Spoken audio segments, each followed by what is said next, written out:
Inflation is not an accident. Inflation is usually presented to us as a mistake, like a technical malfunction, a miscalculated interest rate, or an unexpected crisis.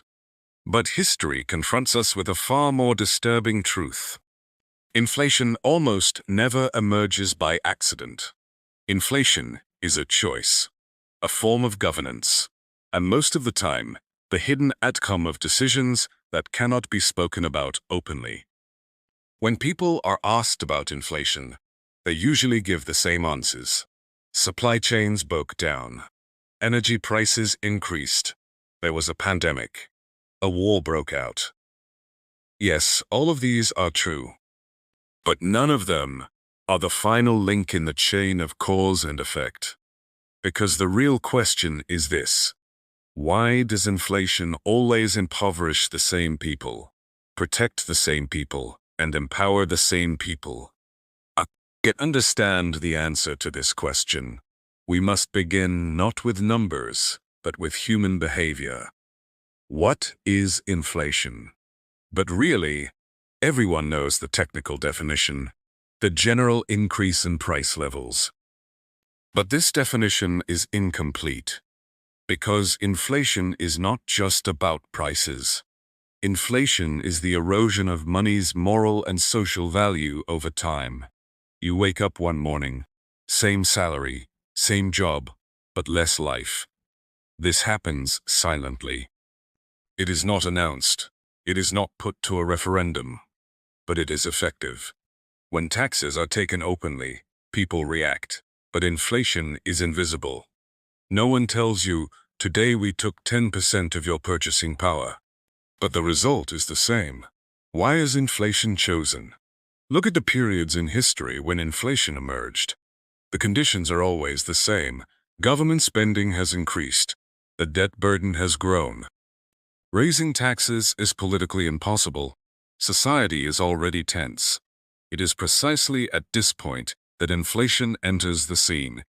Because inflation is a solution that no one has to openly say yes to. History repeats itself. Rome. The Roman Empire. Rome's currency, the denarius, was for centuries a symbol of trust. It was made of nearly pure silver. But as the empire expanded, costs increased. Constant wars, massive armies, a luxurious ruling class. Raising taxes meant rebellion. Borrowing was limited. The solution was simple: mint the same coin, but reduce the silver inside it. No one was told, we raised taxes. But everyone began living a more expensive life. The consequences came slowly, but they were inevitable. Trust in money declined. Prices rose. Trade slowed. Barter returned.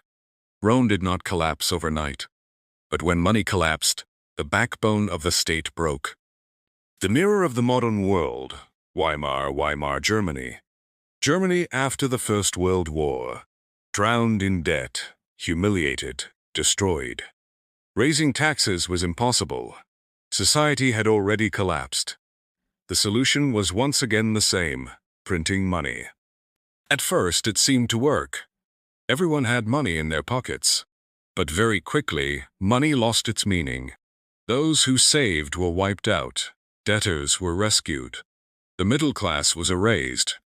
This was not only an economic collapse, but a psychological one. And this destruction opened the door to even greater disasters. The day the gold chain broke. Richard Nixon. America abandoned the system that tied the dollar to gold. This was presented as a technical decision. But in reality, it was one of the greatest monetary experiments in human history.